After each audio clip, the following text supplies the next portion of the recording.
বাবা আসসালামু আলাইকুম। লেবু কত করে জোড়া? জোড়া কাকা কত দিচ্ছেন? 3টা 10 টাকা, 3টা 60টা নিয়ে যান। 4টা 10 টাকা। এই যে লেবুগুলা দেখতেছেন অন্যান্য বাজারে কিন্তু 5টা। আচ্ছা 5টা লেবু 10 টাকা। তার মানে আমি যে কথাটা আপনাদের বলেছি যে এখানে গরিবের বাজার, যা কিছু পাওয়া যায় সব গরিব মানুষই ব্যবহার করে। ওই কাকা কিন্তু চলে গেছে কারণ এখানে পুলিশ এসে চলে যেতে বলছে, কারণ রাস্তার উপরে তো আর এভাবে বাজার করতে দেওয়া যায় না। কিন্তু আচ্ছা খালা কেমন আছেন? ভালো আছি। ভালো আছেন? আপনি কি নিয়ে আসছেন এগুলা? নুরের ভাগ ট্যাং বাজি ফেরত যাবে বেশি রে। আচ্ছা করতে নিয়ে আসছেন এতগুলা ঠ্যাং? কর্ণফুলি মার্কেট তো ফুটলের মাল, আচ্ছা হাজার ফুটলের মাল। হোটেলের মাল। আচ্ছা আচ্ছা এখানে ইনি বিক্রি করতেছেন এগুলো হলো মুরগির পা, আর সেই সাথে পাকনার যে ডানার যে একেবারে লাস্টের অংশটুকু থাকে সেইটুকু। প্রথমে আপনাদের যেটা দেখাইলাম ওইটা কিন্তু আমি হেসে ফেলতেছি কারণ আমার একেবারে দেখুন যে মানুষ একেবারে ঘিরে ফেলছে আমাকে। হ্যাঁ এটা ক্যামেরা দেখে না আমাকে দেখে আমি জানি না, এই বাজার থেকে আমি মাঝে মধ্যে বাজার করি। হ্যাঁ কি অবস্থা আপনার? ভালো আছেন? ভালো আছি আমি তো রাজা মাংস বেচতেছি। এগুলা তো আপনার না, আপনি কিন্তু দোকানদার সাজলে হবে না। না এগুলো আমার না, এগুলো জামাল ভাই। জামাল ভাই।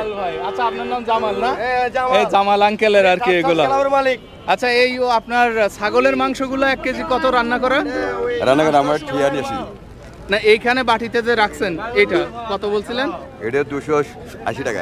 আচ্ছা আমি কি আপনার 1 পিস মাংস খাইতে পারি? হ্যাঁ 100 একটা না, যে কোনো একটা কোনটা থেকে নিব? খান অসুবিধা নাই। আমার কাছে আবার দাবি দেওয়া রেখেন না, ঠিক আছে? আমি কেবল মেজবান মাংস এই সুইজালের গরুর গোস্ত খাই আসতেছি তো এই জন্য আর কি। গরু গোস্ত খান এক পিস দেন বসকে, এক পিস দেন। এক পিস ছোট দেখে দেন, এত বড় না। আর গরু বুনে দেবে না? আচ্ছা আমি তুলে নিচ্ছি, এটা নিলাম। হ্যাঁ গরু বুনে। হ্যাঁ বন্ধুরা মানের গরুর গোস্ত পাওয়া যাচ্ছে বাংলা বাজার। এই রকমের এক বাটি গরুর মাংস রান্না করা আপনার কিছু করতে হবে না, বাসায় যাবেন একটু গরম করবেন খেয়ে ফেলবেন। এগুলা বিবাহ থেকে নিয়ে আসছে না, বিসমিল্লাহ দাঁড়ায় খাচ্ছে, কেউ কিছু মনে করবেন না। একেবারে কোনো গন্ধ নেই, খাওয়া যায় মাশাআল্লাহ, কোনো গন্ধ নেই। এর পরে উনি কি করবেন আমি জানি না, তবে এইটাই কোনো গন্ধ নেই। আপনার কাছে অনুরোধ থাকলো যেগুলা গন্ধ হয় ওগুলা নিয়ে আসবেন না, বিক্রিও করবেন না। পুলিশের গাড়ি আছে, পুলিশের গাড়ি উঠে যাবেন, তারে পাবেন। খুব ভালো টেস্ট আছে, মেজবান মাংসের স্বাদ।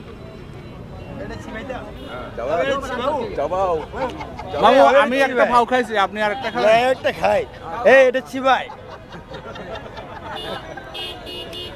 মজা করতেছে কিন্তু এই মজার আড়ালে টাকার একটা ব্যাপার থাকে। আমাদের পকেটে যাদের অতটা টাকা থাকে না 1 কেজি মাংস 700 টাকা দিয়ে কিনে খাওয়ার মতো সৌভাগ্য থাকে না, তাদের জন্যই কিন্তু ও সরি আমি ভুল বলে বলছি, 1000 টাকা দিয়ে যাদের কেনার সামর্থ্য থাকে না তাদের জন্যই এটা। ভালো থাকবেন সকলে, আসসালামু আলাইকুম।